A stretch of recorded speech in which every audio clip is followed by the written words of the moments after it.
Eh bien bonjour pour ce nouveau live de ce samedi ensemble sur le thème exprimer clairement ses besoins. J'ai pensé faire un petit, voilà, une petite vidéo sur se faire comprendre de l'autre, des autres, avec plus de facilité, ce qui n'est pas souvent le cas de beaucoup de personnes. Hein. On est souvent dans des conflits de compréhension et de l'autre. Voilà. Donc vous vous sentez frustré ou malheureux quand on ne vous comprend pas, peut-être, hein, et que vos besoins ne sont pas entendus. Donc on va commencer par ces 4 étapes, premières étapes auxquelles que j'ai pensé vous livrer là dans ce live, pour aller vers une bonne communication. Bonjour à Eric et bonjour à tous ceux et celles qui vont arriver tout doucement sur ce live. Donc je laisse un petit peu le temps aux personnes qui peuvent, bonjour, arriver pour se mettre en place et qu'on puisse partager sur ce sujet de la communication autant que possible bienveillante. Voilà.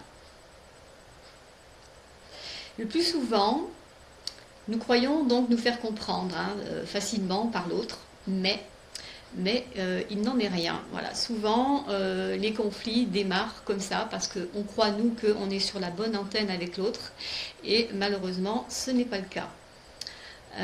Et c'est pas non plus facile d'exprimer clairement ses besoins, ce qu'on attend de l'autre, d'avoir les bonnes paroles au bon moment, voilà, et les bons mots aussi au bon moment.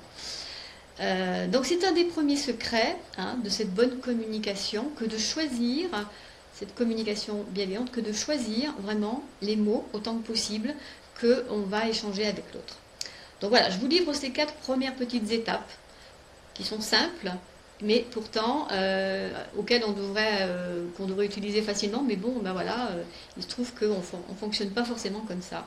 Première étape, donc première phase, on va être donc attentif aux mots positifs autant que possible que l'on va utiliser.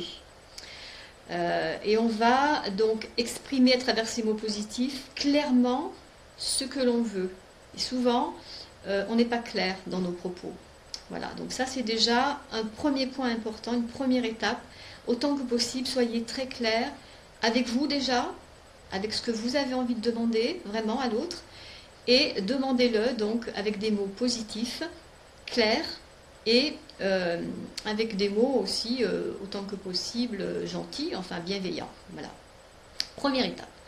Deuxième étape, évitez de dire, parce que quelquefois on est en colère quand on n'est pas compris, donc évitez de dire peut-être tu n'as rien compris ou tu n'as pas compris ce que je t'ai demandé, avec un ton peut-être un petit peu au-dessus de la bienveillance, enfin qui manque de bienveillance.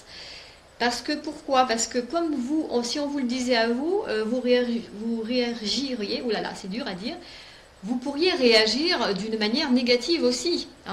C'est-à-dire que vous n'allez pas apprécier forcément que l'autre vous dise mais tu n'as rien compris.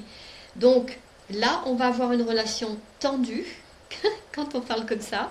Et on va surtout aussi éviter autant que possible le tu qui tue, parce que quand on dit tu n'as rien compris ou tu n'as pas fait ce que je voulais que tu fasses, etc., déjà on est dans le tu qui accuse. Alors ça c'est vraiment cette deuxième phase, cette deuxième étape.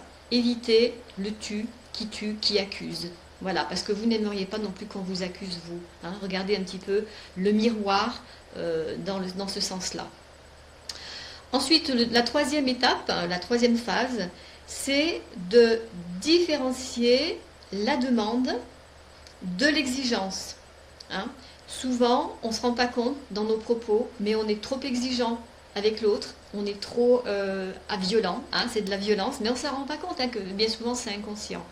Donc essayez de voir cette troisième étape de ce que vous avez à demander à l'autre, dans ce que vous avez à demander à l'autre, de ne pas être dans un ordre, une demande exigeante, dans poser des ordres, parce que l'autre va se bloquer, il va se braquer automatiquement. Je pense que ça, vous l'avez certainement déjà peut-être bien expérimenté. Et dites plutôt par exemple, un petit exemple tout bête, est-ce que tu veux bien, est-ce que tu serais d'accord pour m'aider à faire ceci ou cela? Ou est-ce que tu serais d'accord pour que voilà. Essayez de voir que cette façon de demander est très importante et puis que ça va vous amener à vous faire comprendre.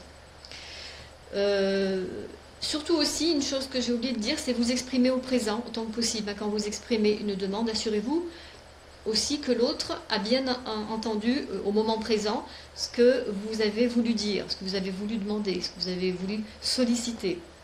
Et assurez-vous de demander un retour. Comme ça, vous faites une petite vérification. C'est ce qu'on appelle en CNV, en communication non violente, demander un retour. Ça permet juste de vérifier si on a été bien clair avec l'autre et si l'autre nous a bien compris, si on est bien sur la même ligne de communication, de pensée et de communication. Quatrième étape, bon, je suis contente de voir des petits doigts, des petits pouces défiler, ça veut dire qu'on est content, enfin on est ok avec ce que je dis. Quatrième étape, avec ce que je propose en tout cas, ce n'est pas la science infuse, mais en tout cas c'est ce que je propose en formation, la gratitude à ne pas oublier, parce que souvent on ne sait pas faire des demandes donc avec bienveillance, avec douceur, avec gentillesse, avec compréhension de l'autre. Et ça ouvre, quand on fait ça, ça ouvre vers une belle énergie d'enthousiasme. Ça ouvre vers le cœur, tout simplement. Et puis c'est détendu, c'est quand même plus agréable. Voilà.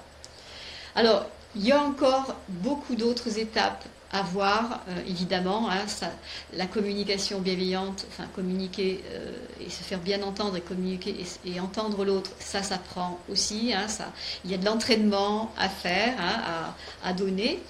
Donc déjà, si vous utilisez ces 4 premières étapes, je pense que déjà vous allez pouvoir vous apercevoir d'un petit changement, voire d'un grand changement dans votre façon de communiquer et d'être entendu.